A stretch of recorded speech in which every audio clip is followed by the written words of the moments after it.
Pemain timnas Indonesia yang tak tergantikan di Piala AFF 2024.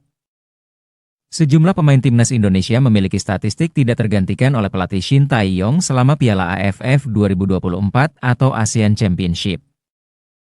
Indonesia sendiri harus tersingkir dari Piala AFF 2024 karena hanya menempati peringkat ketiga grup B.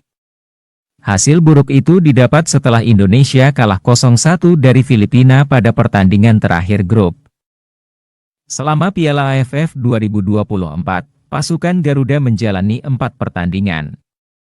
2 pertandingan berlangsung dengan status kandang dan 2 lainnya tandang ke markas lawan. Dari 4 laga itu hasilnya sekali menang, sekali imbang, dan 2 kali kalah.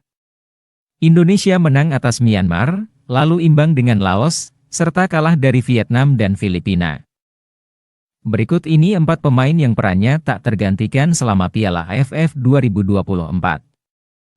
1. Kadek Arel, pemain Bali United ini tampil penuh dan tak pernah terganti selama Piala AFF 2024. Ia menempati posisi bek tengah dalam formasi 3 bek sejajar yang dipakai Shin Tae-yong. Total menit main yang dijalani Kadek adalah 360 menit, tidak termasuk masa injury time. Kadek masuk daftar 11 pemain yang main 360 menit selama babak grup Piala AFF 2024. 2. Doni Tripamungkas, bek Persija Jakarta ini tampil menjadi starter dalam 4 laga timnas Indonesia di Piala AFF 2024.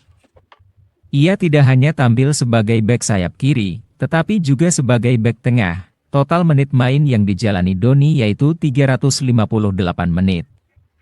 Ia hanya minus 2 menit dibanding Kadek, sebab Doni sempat ditarik keluar oleh Shin pada menit-menit akhir melawan Myanmar. 3. Muhammad Ferrari, bertugas sebagai kapten timnas Indonesia di Piala AFF 2024, Ferrari selalu jadi starter dalam 4 laga. Dalam formasi 3 bek sejajar, ia berada di posisi sebelah kanan atau kiri. Total menit main yang dijalani Ferrari adalah 312 menit.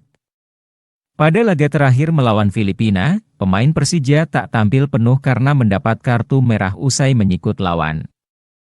Dan yang terakhir, nomor 4, Arhan Fikri. Arhan menjadi satu-satunya pemain bukan bek yang selalu mendapat kepercayaan dari Shin di Piala AFF. Pemain Arema FC ini bertugas sebagai gelandang bertahan. Total menit main yang dijalani Arhan bersama timnas adalah 351 menit. Ia menjadi pemain ketiga Indonesia yang menjalani menit main paling tinggi, setelah Kadek dan Doni.